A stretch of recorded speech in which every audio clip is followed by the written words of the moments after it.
Hey there YouTube, this SJM4306 back with another review video. We have two more earbuds. I love reviewing earbuds. Audio is such a massive part of my life, along with video games and whatnot. But yeah, anywho, I was contacted by KZ again. I've reviewed one or two of their sets of earbuds before in the past. Always been very happy with them.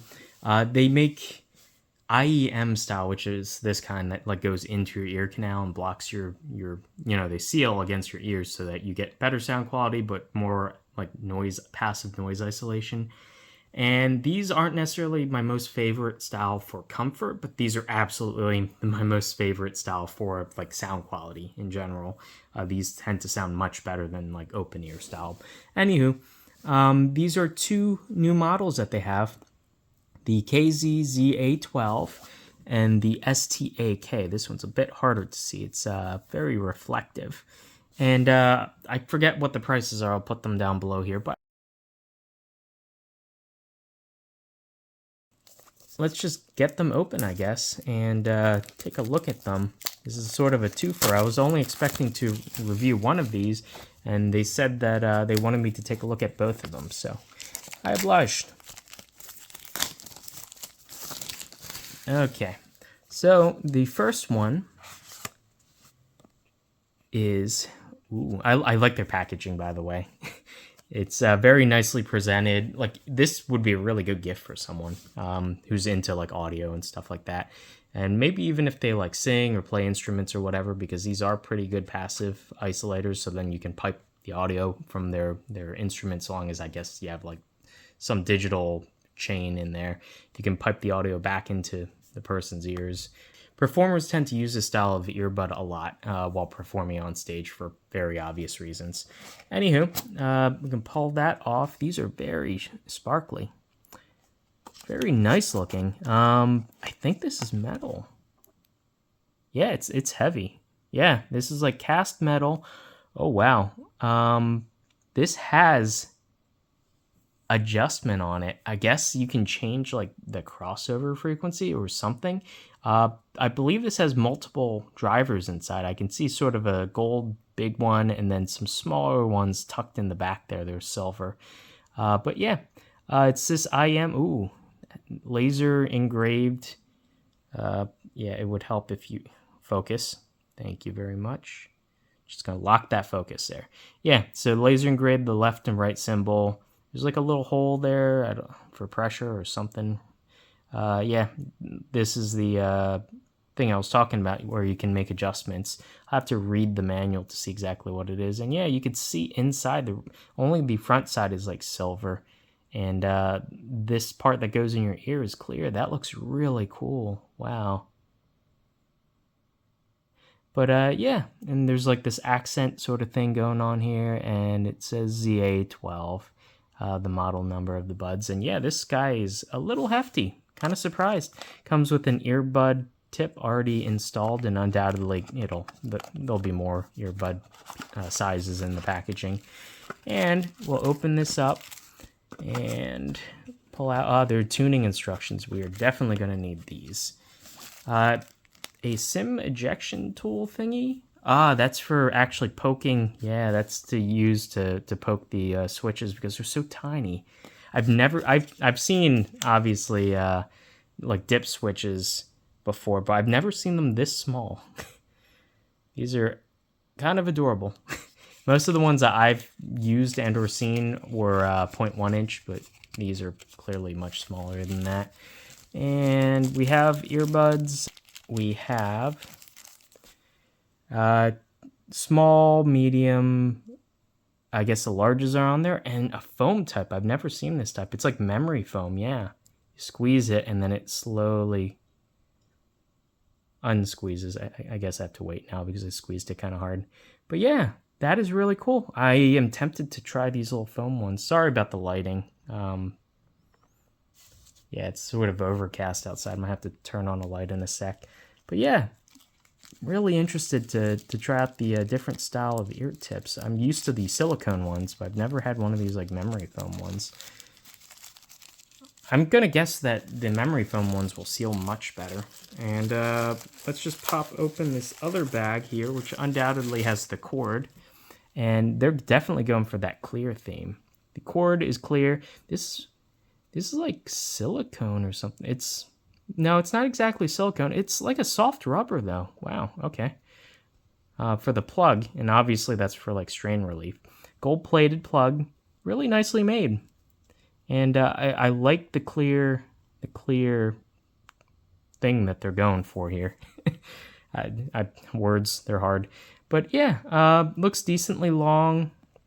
Gonna unravel these just to get an idea of what lengthage we're talking about here. Okay, so it is about a little over 3, probably closer to about 4 feet long. So that's like decently long enough. Yeah, that's cool. And these will just obviously plug right into the earbuds themselves. Let's see. This probably goes like this. Yep. And these fit in very smoothly. The pins are kind of shrouded to protect them so that they don't really bend. And even those are gold plated too. So yeah, that's very nice. Maybe this is the more expensive model. These feel really premium. Like nice and metal and kind of heavy. Cool beans. Let's look at the tuning real quick. You can tune low frequency, level 1, level 2, mid frequency up to level 1, mid level 2, and then all switches are on. It'll not attenuate. It says overall frequency up. I guess they mean it won't attenuate any frequency. So yeah, we'll have to play with that. Okay, it's just a different language on the other side, but yeah, cool beans. Okay, gonna set this guy aside, and we're gonna open up the larger box, the STA-Ks. These boxes are so well fitted, they're hard to open. Okay, interesting. They're very much going for kind of like, I guess, fashion, kind of.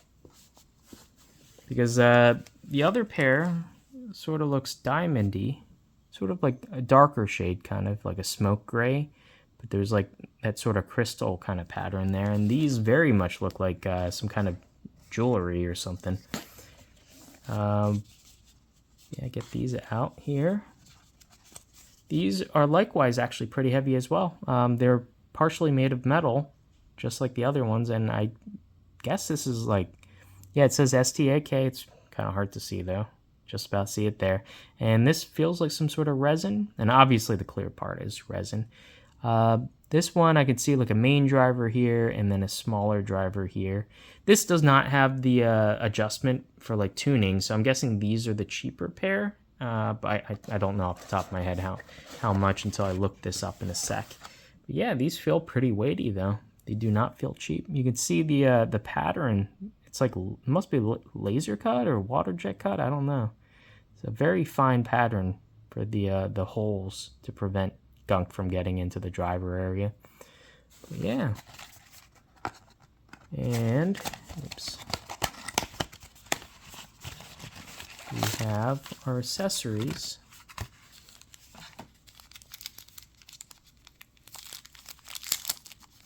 We have our ear marshmallows. Oh, one of them still in there. So small, medium, large. So you get 6 of them here.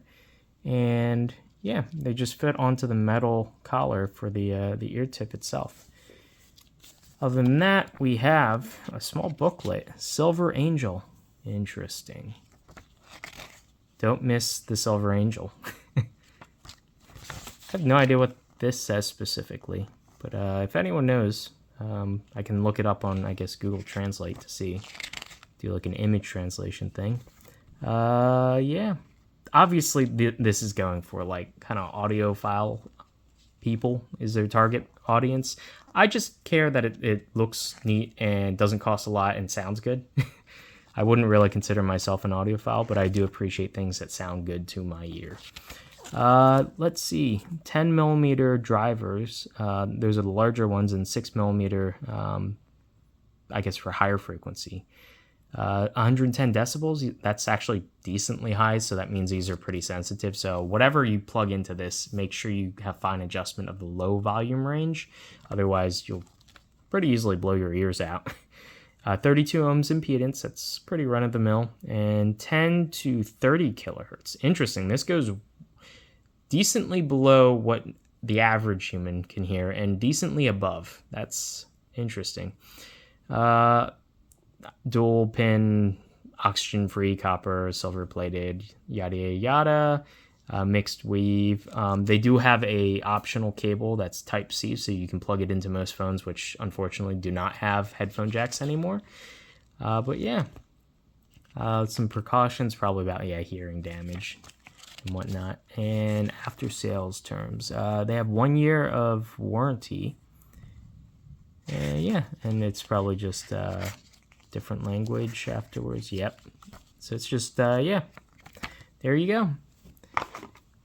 Let's see the cord it came with.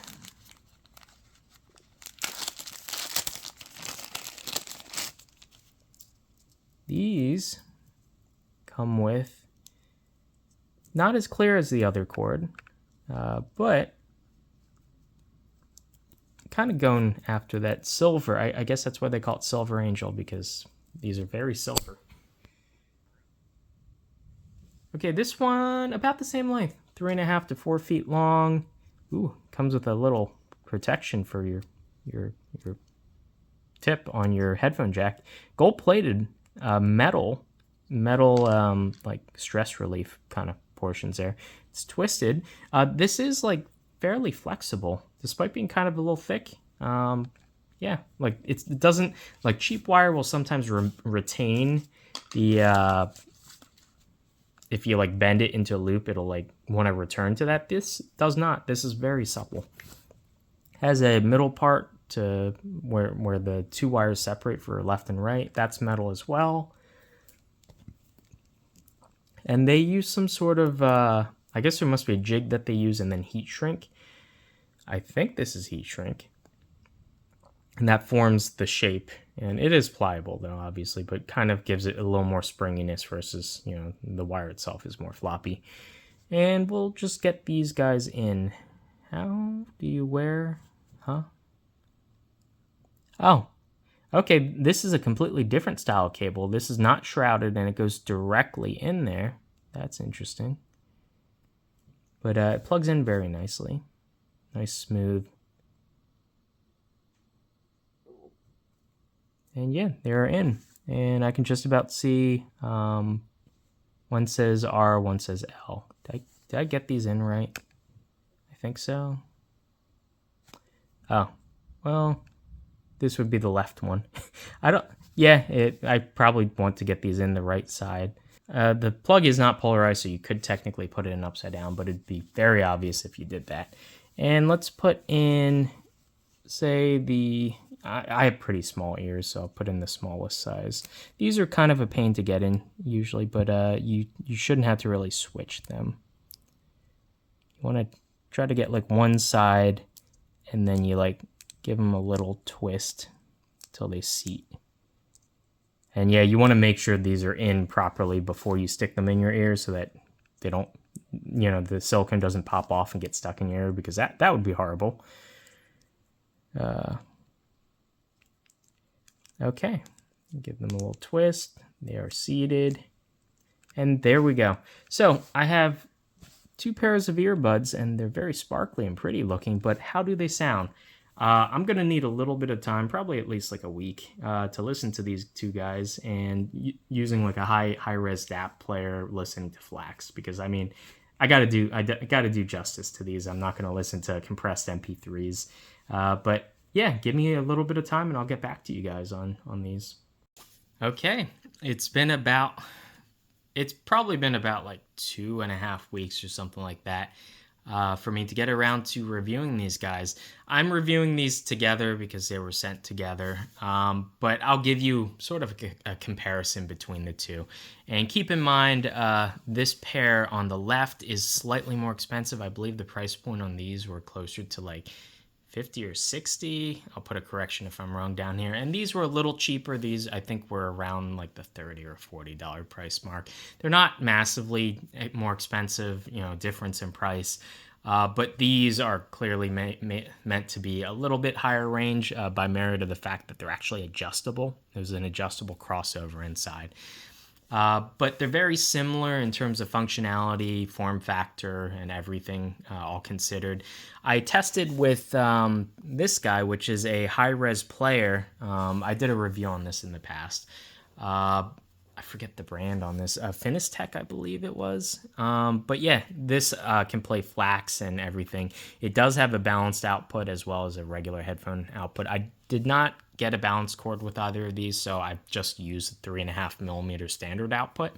But my findings are, of these two, for me personally, I think I would go with these. There is a small caveat though. Having the ability to tune the output actually was really nice. I probably won't fiddle with this too much. I tried it in all, there's like 4 or 5 different modes, including not having any attenuation. And then there's like a high frequency mode, a low frequency mode, and like 2 mid frequency modes. I have these currently set to low frequency because I like that bass. And so they sound fantastic to me. One thing I will say between these two sets, the more expensive set, when you're using the crossover, it attenuates the signal more. And that sort of makes sense. It's a passive crossover. There's no active amplifier inside here. So that just means that you have to turn up the volume a little bit louder on these. These guys have, I think they do have probably an internal kind of fixed attenuator, but these are generally more efficient than these. They have like a higher a sensitivity, I believe is what they call it. So I notice on this player in particular, these will sound plenty loud enough at like volume 18 or so, and these need to be turned up to about like 20 to 30-ish for to be at the same equivalent volume, so that they sound roughly the same volume. So that depends. I guess it depends if your player doesn't have like a large adjustable range. I think this goes from 0 to 100. So I'm still on the low end. They're still both pretty efficient. That's just a small detail I noticed. Now, the ear tips that they come with are completely different. I ended up switching these because this round, smooth type, I think it fits better in my ears and is less uncomfortable than these like ribbed ones that have like this this pattern on the end. That's just my comfort. I think the shape of my inside of my ears and whatnot. So I prefer these, but these white ones came with the right hand side of earbuds, and these little ribbed ones originally came with these. Now, this set also came, kind of cluing you in that it's a little higher end, came with like memory foam tips as well. And those sealed the best and actually sounded the best, but were way more uncomfortable, I would say, than these silicone ones. That's more of, I would probably use those more of if I really want to like intently listen to the music and block out all external sound. I would use the memory foam ones. You have to like squeeze them before you insert them into your ear and then wait like 10 to 20 seconds for the foam to expand and fill the space in your ear. So they apply more pressure to the inside of your ear, but they do sound better. But they're also less comfortable because they apply more pressure to the inside of your ear. So I would probably still wear these like every day, kind of go out and use them because these are easier to put in and take out. They're comfortable more in the long run, but the sound quality does suffer a little bit, I've noticed, compared to the memory foam inserts. But I do appreciate that they come with the memory foam inserts because that's something I've never tried before, and I think in certain situations where I want to do critical listening, I will reach for them versus the silicone. But 99% of the time, if I'm just going out and listening to music, I'll probably opt for these. As for shape and size, these are very similar. The more expensive ones are a little heavier because they have a larger metal base. But obviously they're very similar. They're like in the same product line of sort of made to look like jewelry. I would say this pair sort of matches my style more because it's less in-your-face jewelry looking, and it's sort of more subtle and subdued. There is like a little bit of blingage, I guess, going on where it sort of looks like some kind of diamond pattern, but it is sort of a smoke gray, and this wouldn't look odd, I think, in my ear if I'm just walking around out in public. This, I would say, is a little bit too in your face with like the jewelry design. So I probably would not wear these out in public. They probably look a bit feminine, I would think.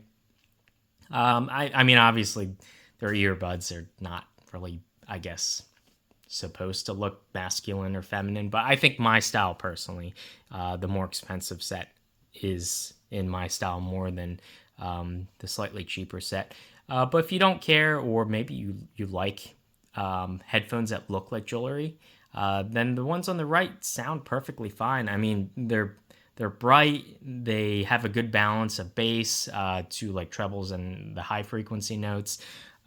These guys tuned down definitely have more bass, which I prefer, which is why I prefer the sound signature of these more and the looks of these more. So I would probably opt for these, but these sound perfectly fine. They're perfectly cromulent. Of the two cables, definitely the more expensive cable is nicer. Obviously, you can see it's not braided like the cable on the right is, twisted, and it takes up a little bit more room. Like, both cables are really nice, don't get me wrong, but I definitely prefer this straight type of cableage here. It just looks cleaner and nicer to me, and I prefer right angle connectors over straight connectors. This is metal constructed and gold plated, and the one on the right is also gold plated, but it is sort of this silicone, slightly rubbery material, which I think I prefer this over this. But the metal is also nice on this. This will probably like never break. This one is just like silicone, so it may or may not break after bending a lot of times, but it feels really nice at least. I think I covered pretty much everything I wanted to cover. Sound quality, both sound very good. They're IEMs. I've yet to have a pair of IEMs that sound bad. Yeah, and I appreciate having the adjustability, and it does come with a little tool because the switches are tiny. So you need sort of like a little pin tool, and it does come with it. So I appreciate the thought of detail for that. And I just love looking inside these. You can see just how much detail, like I can see all the individual drivers. It's really cool. That's absolutely fascinating. It's a little easier to see inside the cheaper pair, but the cheaper pair has less drivers as well. Like, I'm only seeing 2 drivers per ear. Here, I think I see like 1, 2, 3, 4. I might be missing 1 or 2. Yeah, there might be another one. There might be 5 or 6. It looks like there's something buried inside there. So yeah, it looks like 2 larger drivers, and then I think I see 2 or 3 smaller drivers stacked in there around that area. This is really impressive, like how small the drivers are. And yeah, generally, the more number of drivers that you're splitting up different frequency bands in your music, the cleaner the audio reproduction is, because you're not relying on one speaker to try to, at the same time, reproduce multiple frequencies at the same time, because that'll introduce distortion and whatnot. But yeah, so overall, personally, I think I would buy this pair over this one. They're not massively different in price, so I think I'd rather spend a little more and get something that's more my style and allows adjustability so I can crank that bass. These do the frequency band adjustment in hardware, which is superior to doing it in software. You can always do it on your phone using a digital EQ, but that adds like distortion in, and yeah, it'll add imperfections in because it's doing it in software versus here, this is doing it. I'm guessing there's like, there must be like circuitry for like inductors or capacitors in line with all these switches that are actually doing the analog frequency banding. So yeah, anywho, I guess that's everything I wanted to cover. They sound fantastic. Pricing is reasonable. These are definitely on the lower to mid range, I would say, of pricing of IEMs. they go sky high. You can spend as much money as you want on IEMs. But these are definitely being like the sub, I think these are definitely sub like $60-ish range. These are good stocking stuffers, I would say, for people who are really into audio, but not audiophiles necessarily. Once you get into the audiophile range, they won't spend anything less than like a couple $100 anyway. So these are not for people like that. These are for people, I would say, more like me. So yeah, once again, I'd like to give a huge thanks to KeepHiFi, which is the site that sent me both of these. These are specifically KZ branded IEMs. But it was KeepHiFi that offered to send these in for review. I love reviewing audio stuff. I never get tired of it, and I use earbuds every single day. Headphones, earbuds, open ears, all of them. They have all different use cases for me.